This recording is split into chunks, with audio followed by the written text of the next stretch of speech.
Thank you for tuning into our podcast, Canal Days, What Life Was Like in the Industrial Connecticut River Valley of Massachusetts. I am your host, Carrie, and joining us today is Holyoke's very own local historian and creator of the historical tours of Greater Holyoke, Robert Coleman. He currently offers and leads public and private tours, as well as presentations of historical sites within communities throughout the state of Massachusetts. Currently, the communities he has chosen to focus on this year are Holyoke, Chicopee, South Hadley, and East Hampton, and also Granby and Amherst as well. His tours spotlight the local canals, reservoirs, cemeteries, and churches, as well as selected historical houses within each community. Today's episode will be discussing the Holy Name Church, located in Springfield, Mass. So tell us about the modern church. Alright, we're looking at the Holy Name Church today.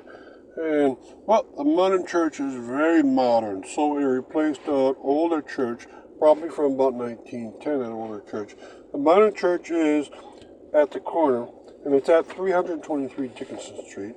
And it was made in the year 1968 in a kind of style called the Cardinal Cushion architectural style, a very simple low-rise with a very light cream colored brick to it.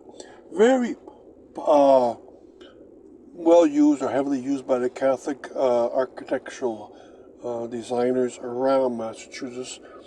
And it came out of Boston in probably the 1950s or so. And it was used well into the 70s too. Alright, so that's the modern church. But what about that old church? Well, it's gone. And that's too bad. It was, that old church, another John Donahue design.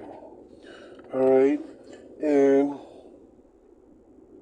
the design itself was such that it's a checkered look, and John Donahue almost always did his religious buildings with a checkered masonry stone look to it, and they're always quite beautiful. He was based and lived most of his life in Springfield and moved to Boston at some point, came back, and a lot of the churches were made by him.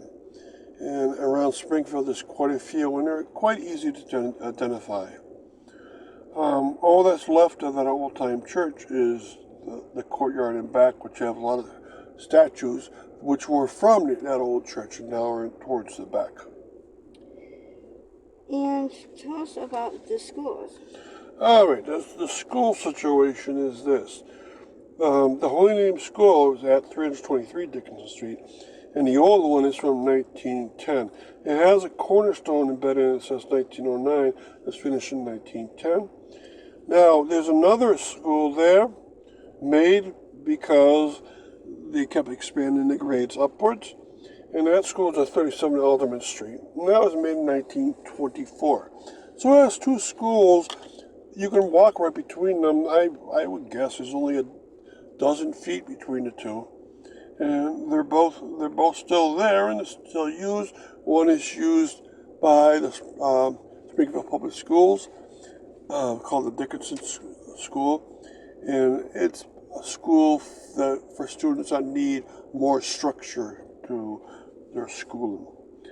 Alright, and so in the back one, I don't know what it's used for, but they're both still there. They both look quite old, but they both have a different look to it.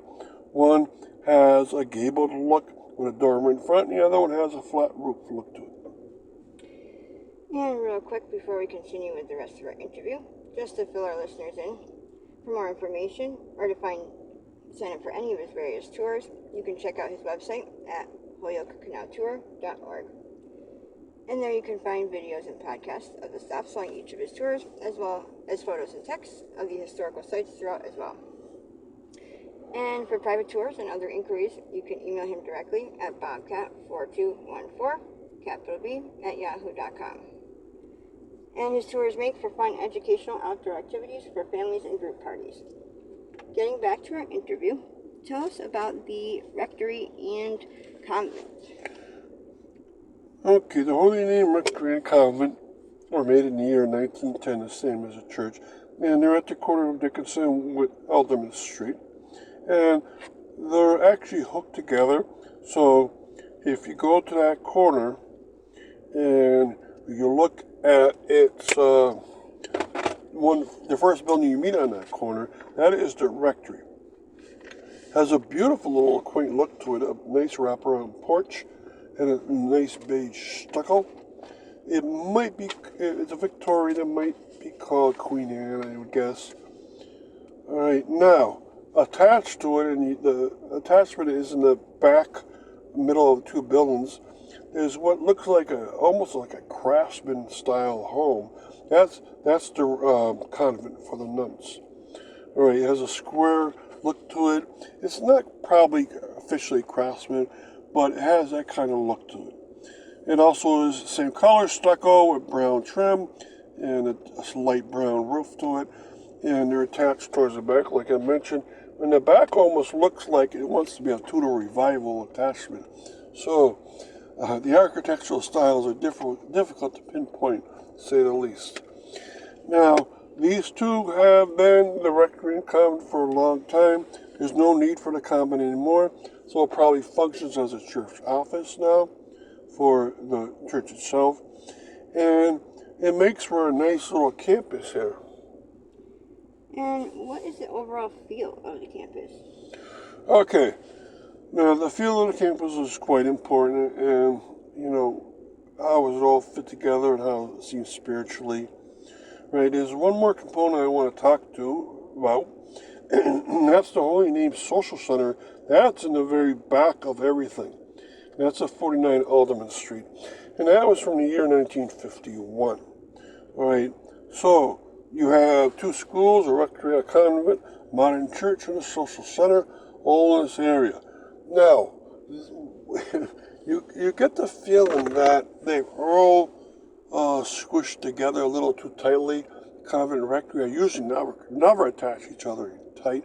The two schools are so close together, and almost all of the items of this campus are in different architectural styles.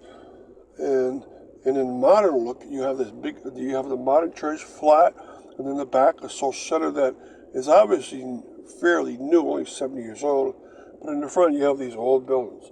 So the overall effect is it doesn't really blend together well. They'll never have to worry about Springfield imposing a local historic district on this campus because it's not a quaint, cute look that they like to have when they impose this. But you still get a feel that they're trying hard to make a community for themselves. This church is very active. This one school is that alternative program. And the social center in back seems to be very busy. When I was there, cars were going in and out quite a bit. And hopefully they still attend to the spiritual, religious needs of the parish members themselves. Thank you. And thank you, Robert, for educating us on your tours and historical topics of your expertise. And we want to thank our listeners for tuning in. And you can check out a large selection of other podcasts on his website, as well as on SoundCloud.com.